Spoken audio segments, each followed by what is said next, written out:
तो हमने 10 साल बगैर शर्त के भारत सरकार में कांग्रेस को समर्थन दिया। हमारे 6 विधायक थे राजस्थान में, 6 के 6 को ढोंग के रास्ते तोड़ के ले गए और डाका डाल दिया।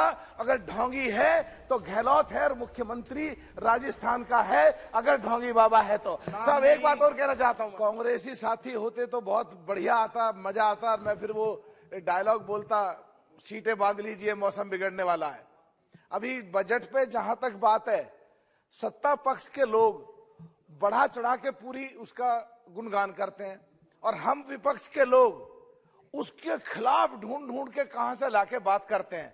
ये पहली बात है आज की तारीख में। हमें समझना पड़ेगा कि देश को ऊपर लाने के लिए और 5 ट्रिलियन इकोनॉमी को करने के लिए जो सही बात है वो माननी पड़ेगी और जो गलत बात है वो भी हमें करनी पड़ेगी।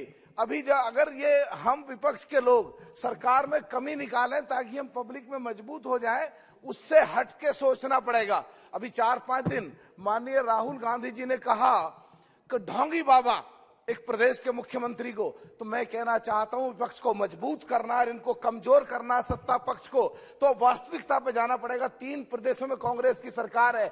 अगर ढोंगी बाबा है तो हमने 10 साल बगैर शर्त के भारत सरकार में कांग्रेस को समर्थन दिया। हमारे 6 विधायक थे राजस्थान में, 6 के 6 को ढोंग के रास्ते तोड़ के ले गए और डाका डाल दिया। अगर ढोंगी है तो गहलोत है और मुख्यमंत्री राजस्थान का है, अगर ढोंगी बाबा है तो। साहब एक बात और कहना चाहता हूं मैं, दूसरा, अगर यहाँ पे राजस्थान में वहां पे पिछड़ों को, जिनमें जाट, गुजर, यादव, पाल, सैनिक, सुनालवार सब आते हैं और खास करके गुजरों को आगे रख करके राजस्थान में मुख्यमंत्री का कैंडिडेट बनाया और ठग लिया। और ठग अगर कोई है तो राजस्थान का मुख्यमंत्री है, ये समझना पड़ेगा। नहीं तो तीनों प्रदेशों में से कांग्रेस साफ हो जाएगी और विपक्ष कमजोर हो जाएगा। और जहां तक बात बजट की अपने क्षेत्र में मांगने की, अध्यक्ष जी आप भी पश्चिम उत्तर प्रदेश से आते हैं।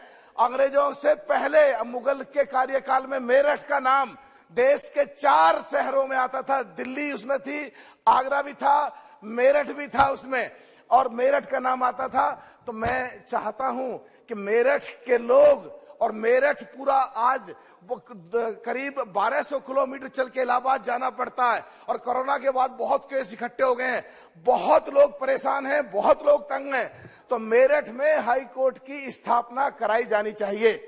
और मेरठ से ही साहब आप आते हैं, मेरा भी एक विधानसभा है और मेरठ से मैं भी लोकसभा लड़ाऊं। आप तो अध्यक्ष ये तो कह नहीं सकता कि आपके सामने, पर हम दोनों चुनाव लड़े हैं एक दूसरे के साथ। तो मैं कहना चाहता हूं, दादा बहुत डिस्टर्ब करूंगा जब तुम बोलोगे नहीं बोलने दो। मैं कहना चाहता हूं कि 2007 में जब ममता जी रेल मंत्री थी, जब से प्रस्ताव शुरू था और कांग्रेस के कार्यकाल में भी, और मेरठ भी और बिजनौर भी, मुजफ्फरनगर भी रेलवे लाइन का, और अभी हमारे रेल मंत्री जी बिजनौर लोकसभा जहां से मैं हूं वहां के प्रभारी हैं, तो उन्होंने भी स्टेटमेंट दिया कि रेल निकल करके वहां तक जाएगी। तो क्या हो रहा है कुछ समझ नहीं आया, उसके बजट के लिए कुछ रखा नहीं गया।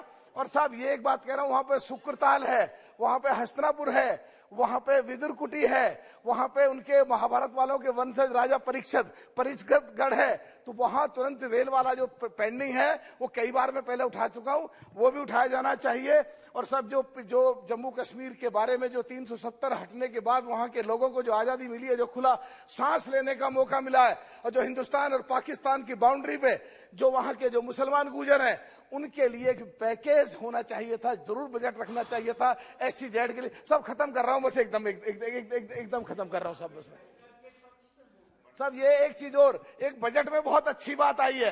दादा मैं बगैर मतलब के खिलाफ नहीं बोला, इसे ना जाएगा। अब मैं एक बात और कहना चाह रहा हूं साहब कि इस बजट में एक बहुत अच्छी बात आई है जिसकी मैं सराहना करता हूं, तारीफ करता हूं। आपसे और मुझसे भी जुड़ा हुआ है। मेरठ लोकसभा, बिजनौर लोकसभा, बागपत लोकसभा, सहारनपुर लोकसभा, अमरोहा लोकसभा, नगीना लोकसभा, सबसे जुड़ा हुआ है कि फैक्ट्री मालिकों की और किसानों की एक ज्वाइंट वेंचर करने की बात रखी है। तो मैं चाहता हूं एक ऐसे बजट का प्रोविजन हो जो पश्चिम उत्तर प्रदेश और देश के बहुत सारे, बस खत्म कर रहा हूं साहब, देश के बहुत सारे प्रदेशों में जहां गन्ना होता है, गन्ना किसानों का और गन्ना फैक्ट्री के मालिकों का ज्वाइंट वेंचर बने, उनके तमाम खर्चे काट करके उनका प्रॉफिट बांटा जाए, जिससे उनके लाखों करोड़ बचे हुए पेमेंट टाइम पे मिल जाए और उस पैसे पे ब्याज भी मिल सके। बहुत बहुत धन्यवाद साहब।